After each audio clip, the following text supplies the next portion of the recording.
Hello students, welcome back to the channel.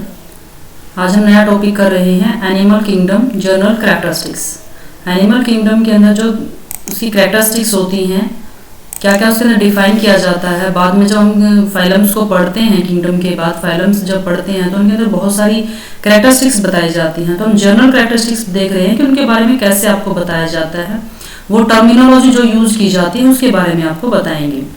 Channel को subscribe कर लेना। किसी को कोई डाउट है तो कमेंट बॉक्स में लिख देना।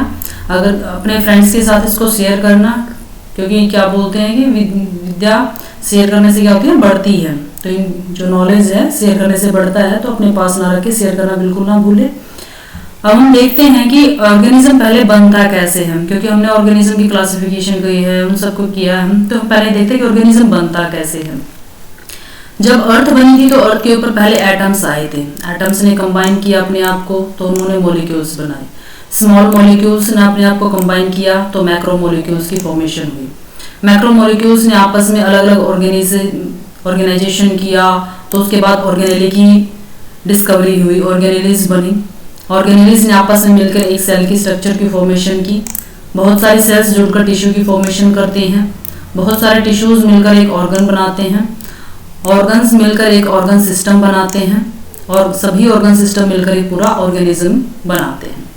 तो ये सारे क्या हैं, एक स्टेप बाय स्टेप प्रोसेस चलता है कि एटम्स मॉलिक्यूल्स में बहुत सारे एटम्स मिलकर मॉलिक्यूल बनाएंगे, मॉलिक्यूल मैक्रो मॉलिक्यूल बनाएंगे, मैक्रो मॉलिक्यूल्स ऑर्गेनेली बनाएंगे, ऑर्गेनेलीज सेल बनाएंगे, सेल टिश्यूज बनाएंगे, टिश्यू के बाद ऑर्गन, ऑर्गन के बाद ऑर्गन सिस्टम और ऑर्गेनिज्म। इन्हीं सभी लेवल्स के ऊपर क्या होते हैं, ऑर्गेनिजम्स प्रेजेंट होते हैं।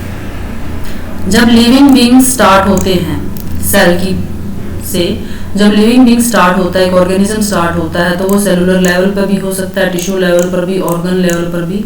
तो वो हम फाइलम्स देखेंगे कि उन कौन से फाइलम्स होते हैं एनिमल या किंगडम के अंदर, जिनके अंदर cellular level of organization, tissue level of organisation, organ and organ system of organization देखने को मिलता है। तो हमने नॉर्मल ये बताया है कि ये हायरार्की में इस तरीके से कॉम्बिनेशन है जो वो चलता है। तो पहले क्या हो सकता है, या तो सेलुलर लेवल पे बेसिस पे हो, level of organization, tissue level पर, ऑर्गन पर, या फिर ऑर्गन सिस्टम के ऊपर। जब सेल्स आपस में combine, cellular level of organization होता क्या है, पहले हम ये देखते हैं कि basic functional and the structural unit in a living organism. Cells क्या होती हैं, सेल की डेफिनेशन जब करवाई जाती है तो यही कहा जाता है basic functional and the structural unit of A organism. वो क्या होती है, सेल्स होती हैं। तो ये सेलुलर लेवल ऑफ ऑर्गेनाइजेशन है, तो वो ऑर्गेनिज्म सिर्फ एक सेल का बना हुआ होता है। टिश्यूज क्या होते हैं, group of cells of similar structure working together to prepare the same function. उस ऑर्गेनिज्म के अंदर अब जिस ऑर्गेनिज्म के अंदर टिश्यू लेवल ऑफ ऑर्गेनाइजेशन होता है, उसके अंदर बहुत सारे सेल्स जुड़ गई हैं आपस में, और उन्होंने क्या किया है, वो जो सेल्स होती हैं वो सिमिलर होती हैं, और वो एक ही फंक्शन जो होती हैं वो सेम परफॉर्म करती हैं। सभी सेल्स आपस में जुड़कर एक सेम फंक्शन परफॉर्म करती हैं, वो होता है tissue level of organisation. Organ system में क्या होता है, ऑर्गन के अंदर क्या होता है कि जो टिश्यूज हैं उन्होंने एक ऑर्गन की फॉर्मेशन कर दी है, और वो ऑर्गन से एक स्पेसिफिक फंक्शन परफॉर्म कर रही हैं। जिन ऑर्गेनिज्म के अंदर ऑर्गन बन जाते हैं उनको हम बोलते हैं ऑर्गन लेवल ऑफ ऑर्गेनाइजेशन। अभी जब ऑर्गन्स उसके अंदर बन गए हैं और सभी ऑर्गन्स मिलकर एक पूरी बॉडी का फॉर्मेशन कर रहे हैं, उसको हम बोलते हैं organ system. Group of organs with related functions working together to perform body functions. ये सभी जो ऑर्गन्स उसके अंदर बने हैं वो क्या कर रहे हैं, मिलकर एक सभी फंक्शंस परफॉर्म कर रहे हैं, और एक पूरी बॉडी की स्ट्रक्चर की फॉर्मेशन होती है। तो हम उसको बोलते हैं ऑर्गन सिस्टम ऑफ ऑर्गेनाइजेशन या फिर ऑर्गन सिस्टम। ये डेफिनेशंस हैं जिन ऑर्गेनिजम्स में इस तरीके से मिलता है, उनको हम बोलते हैं ऑर्गेनाइजेशन। देखते हैं सेलुलर लेवल ऑफ ऑर्गेनाइजेशन पर कौन होता है, स्पंजीज आते हैं।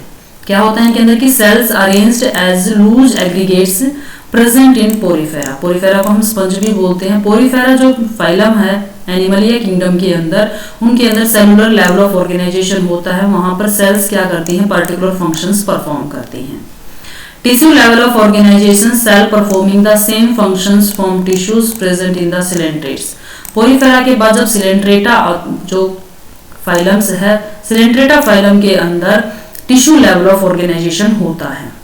ऑर्गन सिस्टम ऑफ ऑर्गेनाइजेशन, जब टिश्यूज आपस में मिलकर ऑर्गन की फॉर्मेशन करते हैं और वो एक पर्टिकुलर फंक्शन परफॉर्म करता है, उसको ऑर्गन सिस्टम या फिर ऑर्गन लेवल ऑफ ऑर्गेनाइजेशन बोला जाता है, जो प्लेटीहेल्मिन्थस के अंदर देखा जाता है।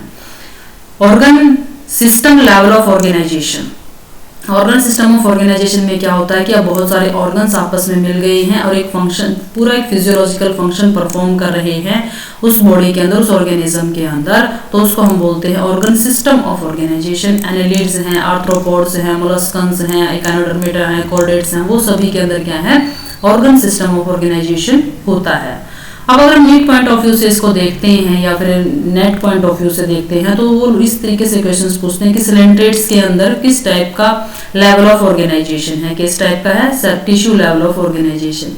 आप इसको याद करने का बहुत आसान सा तरीका है कि सीक्वेंसली याद कीजिए। पहले जो किंगडम है, एनिमल किंगडम के अंदर जो फाइलम्स हैं उनको सीक्वेंसली याद कीजिए। Porifera, Coelenterata, Platyhelminthes, Aschelminthes, Annelida, Arthropoda, molluscs, Echinodermata, chordates. तो जब हम उसमें पोरीफेरा सबसे पहले आता है, तो उसके अंदर सेलुलर लेवल ऑफ ऑर्गेनाइजेशन, क्योंकि एक सिंपल है, जब सेल्स आपस में जुड़ेंगे तो टिश्यू ही बनाएगा, और उससे नेक्स्ट जो फाइलम आता है वो सिलेंट्रेट्स आता है पोरीफेरा के बाद। तो नेक्स्ट में क्या आ जाएगा, सिलेंट्रेट्स। ऑर्गन के अंदर आ जाएंगे हमारे प्लेटीहेल्मिन्थस और एस्केहेल्मिन्थस, क्योंकि जब टिश्यूज जुड़ेंगे तो क्या हो जाएगा, ऑर्गन। और सिलेंट्रेट्स के बाद नेक्स्ट फाइलम जो हम पढ़ते हैं वो बोलते हैं हम प्लेटीहेल्मिन्थस, और प्लेटीहेल्मिन्थस के बाद एस्केहेल्मिन्थस। तो उनके अंदर क्या है, ऑर्गन लेवल ऑफ ऑर्गेनाइजेशन। और ऑर्गन सिस्टम क्या है हमारा, एनिलिड्स के बाद सभी के अंदर स्टार्ट हो जाता है। एनिलिड, आर्थ्रोपोडा, मोलस्कस और हायर वर्टिब्रेट्स और इनवर्टिब्रेट्स, हायर इनवर्टिब्रेट और वर्टिब्रेट्स के अंदर क्या है, ये देखने को मिलता है। तो आप इसको सीक्वेंसली अगर फाइलम्स आप याद कर लेते हैं तो इन चीजों को याद करना आपके लिए और भी आसान हो जाता है, क्योंकि चीजें सिंपल से कॉम्प्लेक्स में जाएंगी। और एनिमल जो फाइलम हमने बनाए हैं वो फाइलम भी सिंपल से कॉम्प्लेक्स की तरह से बनाए हैं, तो आप उसको इस तरीके से आसान कर सकते हो। अगर हम सर्कुलेटरी सिस्टम की बात करते हैं तो उसमें हम दो तरह के सर्कुलेटरी सिस्टम देखते हैं, ओपन सर्कुलेटरी सिस्टम और क्लोज सर्कुलेटरी सिस्टम। या तो जो ऑर्गेनिज्म है, जो फाइलम अगर हम पढ़ रहे हैं उसके अंदर या तो ओपन सर्कुलेटरी सिस्टम मिलेगा ऑर्गेनिज्म में, या फिर क्लोज सर्कुलेटरी सिस्टम मिलेगा। होता क्या है ये बात देखते हैं हम। ओपन सर्कुलेटरी सिस्टम क्या होता है, cells and tissue directly receive the blood pumping out of heart. जब सेल्स, जो ब्लड है वो सेल्स या टिश्यूज के अंदर डायरेक्टली रिसीव किया जाता है हार्ट से, तब हम बोलते हैं उसको ओपन है। क्लोज्ड में कैसे आएगा, ये जो ब्लड आता है ये आर्टरीज, वेन्स या फिर कैपिलरीज के थ्रू आता है, तब हम उसको बोलते हैं क्लोज्ड सर्कुलेटरी सिस्टम। तो ये दो तरह का सिस्टम ऑर्गेनिजम्स के अंदर देखने को मिलता है, ओपन या फिर क्लोज्ड।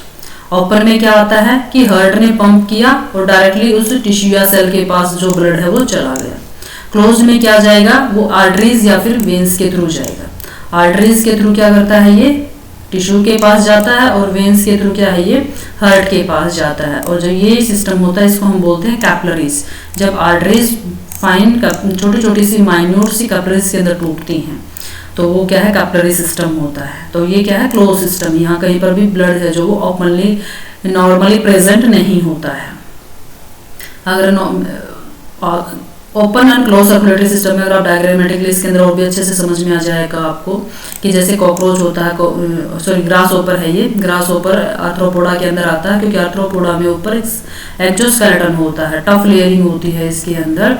तो इसके अंदर क्या होता है, ये ओपन नहीं है, सर्कुलेटरी सिस्टम होता है। हार्ट होता है, हार्ट के बाद जो ये आगे क्या हो जाता है, साइनसिस प्रेजेंट होते हैं, कैपिलरीज नहीं प्रेजेंट होती है उसमें, वेन्स हैं, आर्टरीज हैं, कैपिलरीज नेटवर्क जो होता है वो नहीं होता है।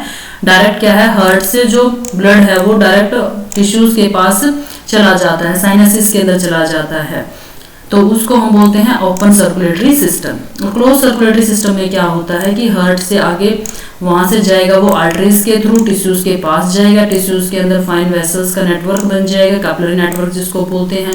उसके बाद वो क्या है, वेन्स के थ्रू दोबारा हार्ट के अंदर आ जाएगा। तो ये फ्लो जब एक आर्टरीज और वेन्स के थ्रू जाता है तो उसको हम क्लोज सर्कुलेटरी सिस्टम बोलते हैं। उसके बाद एक वर्डिंग बहुत बार देखने को मिलती है, ट्रिप्लोब्लास्टिक ऑर्गेनिज्म है, डिप्लोब्लास्टिक ऑर्गेनिज्म है। तो वो क्या होता है, डिप्लोब्लास्टिक ऑर्गेनिजम्स क्या होते हैं, embryo with two germinal layer called the external ectoderm and the internal endoderm. Normal सी बात अगर हम बताते हैं कि जब एम्ब्रियो बन रहा होता है, जाइगोट के बाद जब एम्ब्रियो बनता है तो उसके अंदर मोस्ट ऑफ केसेस क्या है, या तो 2 जर्म लेयर बनती हैं या फिर 3 जर्म लेयर बनती हैं। मैक्सिमम 3 जर्म लेयर होती हैं, एक्टोडर्म, मेसोडर्म और एंडोडर्म। लेकिन जब जिन ऑर्गेनिजम्स के अंदर 2 जर्म लेयर बनती है वो बनती है एक्टोडर्म और एंडोडर्म। डिप्लोब्लास्टिक ऑर्गेनिजम्स के अंदर 2 लेयर बनती है, एक्टोडर्म और एंडोडर्म। सभी ऑर्गन्स इन्हीं 2 लेयर से मिलकर बनते हैं, इसलिए इनको जर्म लेयर बोलते हैं, एक्टोडर्म और एंडोडर्म। और इनके बीच में जो स्पेस होता है ये होता है मेसोग्लिया। ये वर्डिंग आपको याद रखनी है, आपको कंफ्यूज करते हैं क्या मेसोग्लिया है, क्या एक्टोडर्म है, क्या एंडोडर्म है। तो डिप्लो डाई होता है, डाई मीन्स होता है 2 और ट्राई मीन्स होता है 3। डिप्लोब्लास्टिक दैट मीन्स कि 2 जर्म लेयर हैं उस ऑर्गेनिज्म के अंदर, तो वो क्या डिप्लोब्लास्टिक ऑर्गेनिजम्स हैं या फिर डिप्लोब्लास्टिक ऑर्गेनाइजेशन है उनके अंदर। अगर 3 जर्म लेयर होती हैं, 3 जर्म लेयर कौन सी, एक्टोडर्म, एंडोडर्म एंड मेसोडर्म। ये बाहर की तरफ एक्टोडर्म, अंदर की तरफ एंडोडर्म और बीच में क्या आ जाती है उसके अंदर मेसोडर्म आती है। तो 3 जर्म लेयर्स जब होती हैं तो उसको हम बोलते हैं डिप्लोब्लास्टिक ऑर्गेनाइजेशन। डिप्लोब्लास्टिक ऑर्गेनाइजेशन देखा जाता है पोरीफेरा और सिनिडेरिया के अंदर, जिसको हम सिलेंड्रेटा भी बोलते हैं। इनके आप दूसरे नाम हैं, जैसे सिनिडेरिया बोलते हैं इसको, जैसे हमने उसको बताया फंजाई को बताया था माइकोटा बोलते हैं। तो उन वर्डिंग्स को साथ में याद रखिए, पोरीफेरा और सिलेंड्रेटा जो पहले 2 फाइलम्स आते हैं। पहले मैंने आपको बताया, इसको अच्छे से याद करने के लिए या फिर इन चीजों को नॉर्मल में याद करने के लिए आप उनको फाइलम जो है उनको सीक्वेंस में याद रखिए, क्योंकि सीक्वेंस ऐसे ही पूछेंगे, वो क्वेश्चन ऐसे पूछते हैं कि मिलान में पूछते हैं, मैच में भी पूछते हैं, तो ऐसे ही पूछते हैं कि पोरीफेरा डिप्लोब्लास्टिक है या ट्रिप्लोब्लास्टिक है। तो पहले जो 2 फाइलम्स हैं हमारे पोरीफेरा और सिनिडेरिया या फिर सिलेंड्रेटा जिसको हम बोलते हैं, वो क्या है, डिप्लोब्लास्टिक है। उसके बाद प्लेटीहेल्मिन्थस से लेकर और कॉर्डेट्स तक सभी के सभी क्या है, ट्रिप्लोब्लास्टिक है। तो आपको ये याद रखना है कि पहले वैसे भी आसानी से याद हो जाएगा कि पहले डिप्लोब्लास्टिक के अंदर 2 जर्म लेयर होती है और 2 ही फाइलम्स आते हैं। दोनों फाइलम कौन से हैं, पोरीफेरा और सिलेंड्रेटा या फिर सिनिडेरिया। उसके बाद सभी के सभी क्या है, ट्रिप्लोब्लास्टिक ऑर्गेनाइजेशन के साथ ही वो ऑर्गेनिजम्स या फिर फाइलम्स हैं जो वो प्रेजेंट होते हैं। मैंने आपको अच्छे से बता दिया कि कैसे होते हैं, एक्टोडर्म और एंडोडर्म होती है तो डिप्लोब्लास्टिक, एक्टोडर्म, एंडोडर्म और मेसोडर्म 3 लेयर अगर होती हैं जिनको हम जर्म लेयर भी बोलते हैं। जर्म लेयर इसलिए बोलते हैं क्योंकि सभी जो टिश्यूज या फिर ऑर्गन्स जो बॉडी के अंदर आगे जाकर बनते हैं वो सभी इन्हीं जर्म लेयर से, इन्हीं लेयर से बनते हैं, इसलिए इनको जर्म लेयर बोलते हैं। तो नेक्स्ट अगर हम देखते हैं एक वर्डिंग आती है फिर सिमेट्री से रिलेटेड, कि कैसी सिमेट्री है बॉडी के अंदर। या तो एसिमेट्रिकल ऑर्गेनिज्म होते हैं या रेडियल सिमेट्री के साथ होते हैं, मोस्ट ऑफ बायलेटरल सिमेट्री के साथ होते हैं। जब कोई भी एक एंगल ना फिट बैठता हो उसको हम बोलते हैं नो सिमेट्री। कोई पता ही नहीं चल रहा है कि कैसे कहां से ऑर्गेनिज्म बन रहा है, कैसे हो रहा है, उसको हम बोलते हैं नो सिमेट्री। दूसरा है रेडियल सिमेट्री। रेडियल सिमेट्री के अंदर क्या है कि आप उसको अगर सेंटर से कहीं से भी उसको इस तरीके से डिवाइड कर रहे हो ना, तो जो 2 इक्वल हाफ्स बन रहे हैं वो दोनों इक्वल हाफ्स एक दूसरे के मिरर इमेज होते हैं, तो उनको हम बोलते हैं रेडियल सिमेट्री। आप इसको इस तरीके से काटते हो तो ये 2 हाफ बनेंगे, ये भी दोनों एक दूसरे के मिरर इमेज होंगे। अगर आप इस तरीके से काटते हो तो ये दोनों हाफ भी क्या है, इक्वल होंगे और दोनों क्या है, एक दूसरे के मिरर इमेज होंगे। तो ये क्या है, कहीं से अगर सेंटर से आप उसको कहीं से भी काट रहे हो तो वो क्या बनती है, रेडियल सिमेट्री। बायलेटरल सिमेट्री के अंदर क्या होता है, आप लेटरली साइड से ही इस ऑर्गेनिज्म को इसी तरीके से अगर आप बाइसेक्ट करोगे तो ये हाफ और ये हाफ ही तभी जाकर ये मिरर इमेज होंगे एक दूसरे के। अदरवाइज अगर आप इसको इस तरीके से काटोगे तो ये माउथ है, ये टेल रीजन है और इसमें क्या है, इसका अलग से रीजन है, इसका अलग, ये दोनों क्या है, अगर मिरर इमेज का मतलब ये होता है कि जैसे हम मिरर के अंदर दिख रहे हैं और मिरर के बैक सामने खड़े हम ओरिजिनल हैं, वो दोनों एक जैसे होने चाहिए। तो इसी तरीके से अगर आप इसको यहां से काटोगे तो ये हाफ और ये हाफ दोनों क्या है, इक्वल होते हैं। एक एंटीना यहाँ है, एक एंटीना यहाँ है, ये लेग्स हैं, फोर लिम्स हैं, हाइंड लिम्स हैं, तो इक्वल है। ये आईज यहाँ है तो यहाँ भी दिखाई देगी इक्वल हाफ्स में। तो ये होती है बायलेटरल सिमेट्री। अगर आप इसकी डेफिनेशन देखते हो तो एसिमेट्रिकल के अंदर क्या होता है, no line of symmetry in the body. Body के अंदर कोई लाइन ऑफ सिमेट्री है ही नहीं जो स्पंजेस के अंदर होती है। रेडियल सिमेट्री के अंदर क्या होता है, any plane passing through the centre divide the body in the 2 symmetrical halves. जो फाइलम सिलेंड्रेटा और टिनोफोरा के अंदर ये देखने को मिलती है कि अगर आप उसको कहीं से भी सेंटर से डिवाइड करते हो तो सेंटर से डिवाइड करने के बाद आपको 2 इक्वल हाफ्स और 2 इक्वल सिमेट्रीज के अंदर वो ऑर्गेनिज्म देखने को मिलेगा, तो हम उसको बोलते हैं रेडियल सिमेट्री। बायलेटरल सिमेट्री के अंदर क्या होता है, a plane divides the body in the symmetrical left and the right half. Bilateral symmetry के अंदर क्या होता है, right and the left half 2 equal halves में बनता है। तो वो ऑर्गेनिजम्स किसके अंदर देखने को मिलते हैं, ये फाइलम एनेलिडा आर्थ्रोपोडा की जो पोरीफेरा है। सबसे पहले हमारा जो फाइलम पोरीफेरा आता है वो एसिमेट्रिकल है। पोरीफेरा के बाद हमारे सिलेंड्रेटा आते हैं, सिलेंड्रेटा के अंदर रेडियल सिमेट्री है। सिलेंड्रेटा के बाद हमारे एस्केलेमिंथस, प्लैटीहेलमिंथस ये आते हैं, ये इसके बारे में। उसके बाद एनेलिड्स आते हैं और एनेलिड्स के बाद क्या है, कंप्लीटली बायलेटरल सिमेट्री स्टार्ट हो जाती है। एक इकाइनोडर्मेटा जो फाइलम आता है उसके अंदर क्या होता है, रेडियल सिमेट्री और बायलेटरल सिमेट्री दोनों देखने को मिलती है, और वो डिपेंड करता है कि उसकी स्टेज ऑफ लाइफ की स्टेज क्या है, उस बिहाफ पे दोनों में क्या है, चेंज आता है। तो इसमें इसके जो लार्वल स्टेजेस हैं या फिर अडल्ट स्टेज हैं उसके बिहाफ पर इकाइनोडर्मेटा के अंदर सिमेट्री है वो चेंज हो जाती है। तो आपको ये बात याद रखनी है कि उसमें इकाइनोडर्मेटा में वो किस तरीके से पूछ रहा है, अडल्ट है या फिर उसकी लार्वल स्टेजेस हैं। तो ये है सिमेट्रीज के बारे में कि सिमेट्री कैसे होती है। उसके बाद एक वर्डिंग आती है, फिर आगे सिलोम्स लिखा मिलता है बहुत बार। सीडोसिलोमेट है, सिलोमेट है, सिलोमेटिक है, कैसा है। तो सिलोम क्या होता है पहले हम ये देखते हैं। Body cavity between the body wall and the gut wall lined by the mesoderm is called the coelom. ये देखिए बॉडी वॉल और गट होती है इंटरनली जो हमारा डाइजेस्टिव सिस्टम होता है, ये इसके अंदर ये होल सिस्टम होता है, और ये हमारी क्या होती है, एंडोडर्म, मेसोडर्म और ये सारी होती है। मेसोडर्म इसको लाइन करती है, ये मेसोडर्म है, ये इसकी लाइनिंग है सिलोम की। ये जो ब्लैंक स्पेस आ जाता है ना बीच में, ये होता है हमारा सिलोम। गट वॉल ये, बॉडी वॉल ये मेसोडर्म से लाइंड होती है, तो उसको हम बोलते हैं सिलोम। अब ऑर्गेनिज्म की बात करते हैं, या तो एसिलोमेट्स हो सकते हैं, सीडोसिलोमेट्स हो सकते हैं, या सिलोमेटिक हो सकते हैं। एसिलोमेट्स जिसके अंदर बॉडी कैविटी एब्सेंट होती है, जैसे प्लैटीहेलमिंथस होते हैं, उसके अंदर होती ही नहीं है बॉडी वॉल, बॉडी कैविटी है जो ये बॉडी कैविटी भी वर्डिंग इसको यूज किया जाता है, और साइंटिफिक लैंग्वेज में इसको सिलोम कहा जाता है। सीडोसिलोमेट्स, सीडो मींस होता है फॉल्स, कि सिलोम दिख भी रही है और एक्चुअल में है भी नहीं, तो वो क्या है, फॉल्स।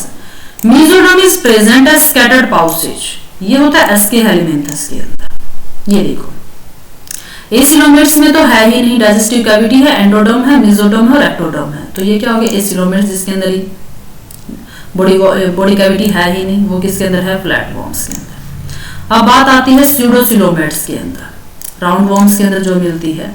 तो यहाँ पर जो ये हमारी सिलोम्स बनती है ना, स्यूडोसिलोम जिसको, वो पैचेस में बनती है, ऐसे यहाँ है, फिर यहाँ प्रेजेंट है, टूट गई है, यहाँ पर है, इस तरीके से पैचेज में जब प्रेजेंट होती है तो उसको हम बोलते हैं स्यूडोसिलोमेट।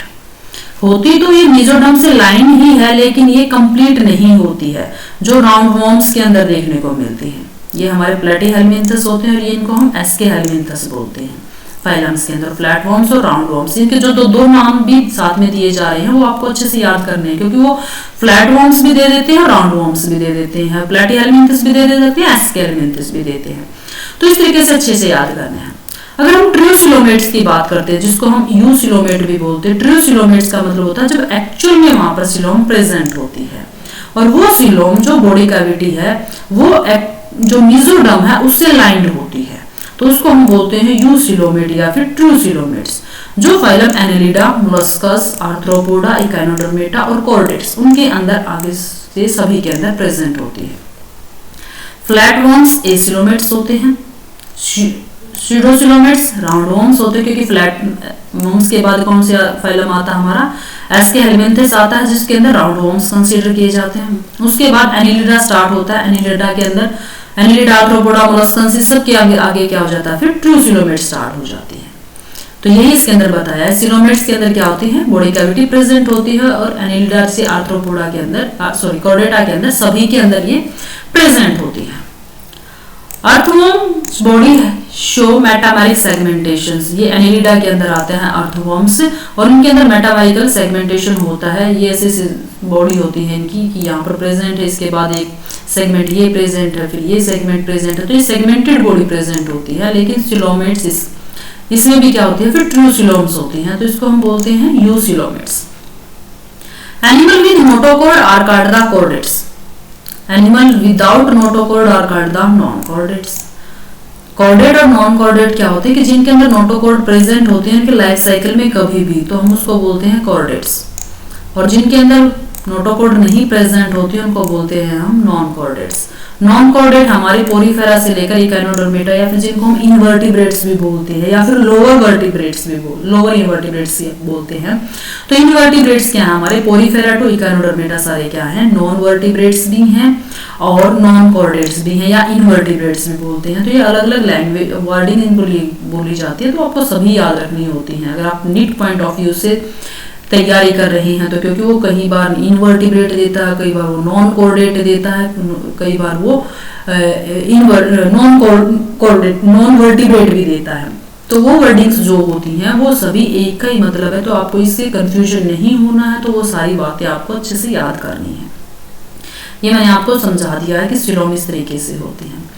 अगर आप नॉर्मल अभी ये बता दी सारे किंगडम हमने करवा दिया। एनिमल किंगडम के अंदर हमने फाइलम की जब बात की तो जो नॉर्मल कैरेक्टरिस्टिक्स के अंदर जो टर्मिनोलॉजी आती है आगे जब हम इनको पढ़ाते हैं तो उसके अंदर जो टर्मिनोलॉजी आई हुई है वो टर्मिनोलॉजी मैंने आपको सभी बता दी है। तो उसी बिहाफ पे अब आपको एसिमेट्रिकल वर्ड, एसिलोमेट वर्ड, इन वर्ड से आपको भय नहीं लगेगा, फोबिया नहीं होगा कि क्या होता है, ये आपको अच्छे से समझ लेने हैं। कि जो पहले एनिमल किंगडम में अगर सेलुलर लेवल ऑफ ऑर्गेनाइजेशन देखते हैं तो या तो सेलुलर लेवल है या फिर ऑर्गन या फिर टिश्यू लेवल सिस्टम ऑर्गेनाइजेशन है। सेलुलर लेवल के बाद अगर हम सिमेट्री को देखते हैं तो या तो वो एसिमेट्रिकल है या रेडियल सिमेट्रिकल है या फिर वो बाइरेडियल सिमेट्रिकल है। उसके बाद अगर हम बॉडी कैविटी या सिलोम की बात करते हैं तो या तो एसिलोमेट्स हैं या फिर वो सीडोसिलोमेट्स हैं या फिर वो सिलोमेट्स हैं।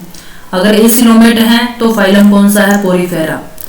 टिश्यू लेवल ऑफ ऑर्गेनाइजेशन है, रेडियल सिमेट्री है, एसिलोमेट्स हैं सिलेंट्रेटा और टिनोफोरा के अंदर। टिश्यू लेवल ऑफ ऑर्गेनाइजेशन सिर्फ हमारे क्या था इन्हीं के अंदर था। उसके बाद ऑर्गन लेवल ऑफ ऑर्गेनाइजेशन आता है, बायलेटरल सिमेट्री है, एसिलोमेट है वो कौन है प्लैटीहेलमिन्थस, सीडोसिलोमेट एस्केहेलमिन्थस के अंदर। सिलोमेट्स बायलेटरल सिमेट्री के साथ ऑर्गन लेवल ऑफ ऑर्गेनाइजेशन है, सिलोमेट्स हैं एनेलिडा, आर्थ्रोपोडा, मोलस्कन्स, इकाइनोडर्मेटा, हेमिकोर्डेटा, एर्कोर्डेटा। आपको ये सीक्वेंस अगर आप याद कर लेते हो और सीक्वेंसली भी याद करते हो Porifera, Coelenterata, Ctenophora, Platyhelminthes, Aschelminthes, Annelida, Arthropoda, molluscans, Echinodermata, Hemichordata and Chordata. चाहे आप इनकी सीक्वेंसली फॉर्म इस तरीके से सॉर्ट कर लो PCC, PAAA, MEHC इस तरीके से कि P से पोरीफेरा, C से सिलेंट्रेटा, C से टिनोफोरा, P से प्लैटीहेलमिन्थस, एस्केहेलमिन्थस। फिर आप इकट्ठा याद करो इनको Annelida, Arthropoda, molluscans. Annelida, Arthropoda, molluscans. EH Echinodermata और हेमिकोर्डेटा। ये तो सारे के सारे क्या है हमारे इनवर्टिब्रेट्स हैं। इसके बाद हमारे कॉर्डेट स्टार्ट हो जाते हैं या फिर वर्टिब्रेट स्टार्ट हो जाते हैं। तो ये आपको अच्छे से फाइलम की सीक्वेंस याद करोगे तो ये चीजें आपको अच्छे से याद हो जाएंगी और इनसे आपके 2 या 3 क्वेश्चंस नीट में बहुत बार पूछे जाते हैं। पजलिंग सिस्टम में पूछते हैं वो या मैच ऑफ द फॉलोइंग में पूछते हैं या फिर कई बार डायरेक्ट क्वेश्चंस भी पूछते हैं कि रेडियल सिमेट्री किसके अंदर है, सिलोमेट्स किसके अंदर है। तो उसके जो क्वेश्चंस इस स्लाइड से या फिर इस वीडियो से जितने भी क्वेश्चंस इस थ्योरी पोर्शन से बनेंगे मैं आपको इसकी एक जो क्वेश्चंस की एमसीक्यूज की जो वीडियो है वो आपको अपलोड कर दूंगी, आपको बना के दे दूंगी। इससे जितने मैक्सिमम हो सकते हैं मेरे पास जितने अवेलेबल होंगे तो उसकी प्रैक्टिस करना, क्योंकि ये चीज़ें प्रैक्टिस मांगती हैं। अलग अलग क्वेश्चंस अलग अलग पॉइंट ऑफ व्यू से लेते हैं। तो थ्योरी याद करने के बाद फिर नीट पॉइंट ऑफ व्यू से कैसे क्वेश्चंस पूछते हैं मैं आपको वो एमसीक्यूज प्रोवाइड कर दूंगी। चैनल को सब्सक्राइब करना बिल्कुल ना भूलें। सभी के सभी क्या है अपने जो थ्योरी के पोर्शंस है उसको देखने के बाद जो आपके कमेंट्स हैं उनको डाउट जो होते हैं उनको कमेंट बॉक्स में डालना बिल्कुल याद रखें, क्योंकि जब तक आपके कमेंट कंप्लीट डाउट्स क्लियर नहीं होंगे तो आप अच्छे से